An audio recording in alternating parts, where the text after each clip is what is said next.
दिल्ली के श्रद्धा murder case के बाद इंदौर में भी एक ऐसा ही खूनी साजिश रची जा रही थी, लेकिन यहां ऐसी किसी घटना को अंजाम दिया जाता उससे पहले ही युवती की सूझबूझ से पुलिस ने इंदौर के आफताब को गिरफ्तार कर सलाखों के पीछे भेज दिया। देखिए रिपोर्ट।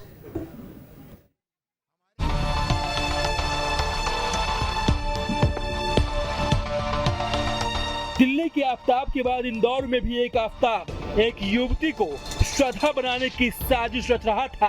वो उस युवती को भी उसी तरह से मारने की धमकियां दे रहा था जैसे दिल्ली में श्रद्धा की हत्या की गई थी। लेकिन इससे पहले कि उसके मंसूबे कामयाब होते, पुलिस ने उसे धर दबोचा और भेज दिया सलाखों के पीछे। आप इंदौर के आफताब की सड़क को जानेंगे तो दिल्ली के आफताब और इस आफताब में आपको ज्यादा फर्क नहीं लगेगा। बस फर्क ये है कि इस युवती ने हिम्मत से इस आफताब का सामना किया और जो घटना दिल्ली में हुई, इंदौर में उस मंसूबे को नाकामयाब कर दिया गया।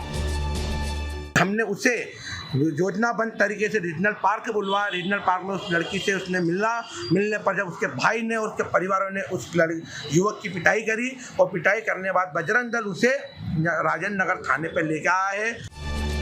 दरअसल आफताब और युवती के बीच दोस्ती सोशल मीडिया के जरिए हुई, जहां आफताब ने राहुल के नाम से अपना अकाउंट बना रखा था। दोनों के बीच दोस्ती बढ़ी, दोनों के बीच मुलाकात भी हुई। इसी दौरान आफताब ने युवती के साथ कई फोटो और वीडियो भी बना लिए और फिर राहुल बने आफताब ने अपना असली रंग दिखाया। वो युवती पर जबरन धर्म परिवर्तन का दबाव बनाने लगा, लेकिन युवती ने आफताब से डरने के बजाय ये सारी बातें अपने परिजनों को बताई और फिर परिजनों ने बजरंग दल के कार्यकर्ताओं की मदद से युवक को पकड़ा और फिर पुलिस के हवाले कर दिया। देखिए, इसमें चूंकि उसने धमकी दी है जान से मारने की, टुकड़े करने की, तो उसमें धारा का समावेश किया गया है। और चूंकि उसने अपना नाम काफ़ी समय तक राहुल रखा है और बाद में अपना नाम उसने बदला है, ओरिजिनल नाम उसने बताया है, उस आधार पे 3/4 धर्म स्वतंत्रता अधिनियम की धारा भी लगाई गई है, सख्त कार्रवाई की गई है।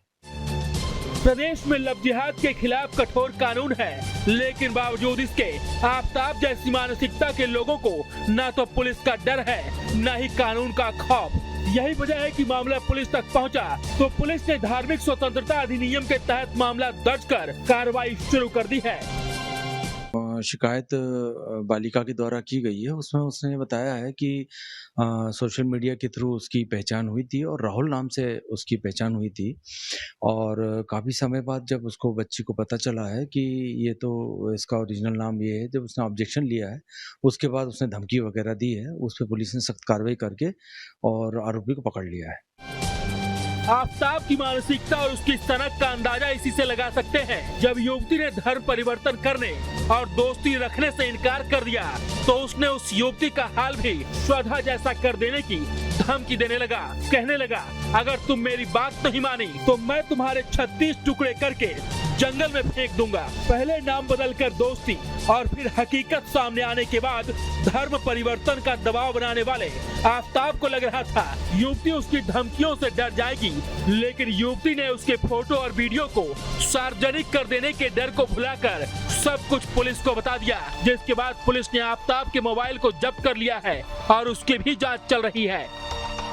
इसमें यदि उसने कुछ वीडियोस हैं उसके पास या कुछ ऑडियोज हैं तो इसमें IT एक्ट का भी समावेश किया जाएगा और जो भी विवेचनाओं में तथ्य आएंगे उसके आधार पर सख्त कार्रवाई की जाएगी। सर, आरोपी को गिरफ्तार कर जेल भेजा जा चुका है? हाँ, आरोपी अरेस्ट हो गया है और सारी कार्रवाइयाँ चल रही हैं।